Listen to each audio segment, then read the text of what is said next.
نحمده ونصلي على رسوله الكريم أما بعد قال رسول الله صلى الله عليه وسلم العلماء ورثة الأنبياء. جناب اس سیمینار کے اس سیشن کے صدر حضرت مولانا حاجی عبدالرشید صاحب، حضرت مولانا عبدالمجید ازادی صاحب، میرے بھائی حضرت مولانا محمد موسیٰ شاکر صاحب اور تمام علماء کرام کا شکریہ ادا کرتا ہوں. اور میں نے جو حدیث شریف پڑھی ہے، حضور صلی اللہ علیہ وسلم کا فرمان ہے کہ العلماء ورثۃ الانبیاء، علماء کرام جو ہے یہ وارث ہے انبیاء علیہ السلام کے کام کے.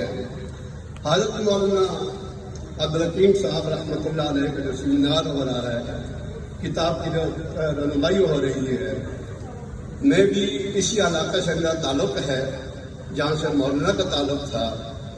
اور الحمدللہ میں نے بھی جامعہ فرقانیہ سے ابتدائی قرآن پاک بھی حفظ کیا.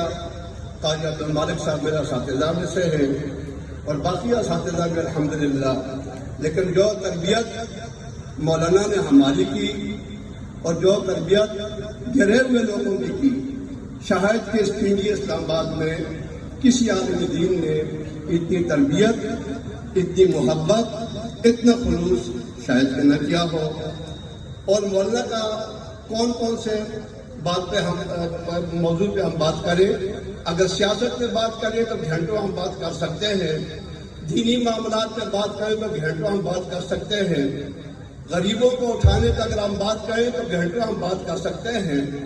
لیکن اپنے بھائی حضرت مولانا محمد موسیٰ شاکر صاحب کا میں انتہائی مشکور ہوں. باقی جو علماء کرام یہاں تشریف فرما ہے، ہر شخص نے، ہر عالم نے اپنے طور پر سعی اور کوشش کی، لیکن مولانا محمد موسیٰ شاکر صاحب نے جو کارنامہ سر انجام دیا وہ قابل تحسین ہے اور میں ان کو مبارکباد دیتا ہوں.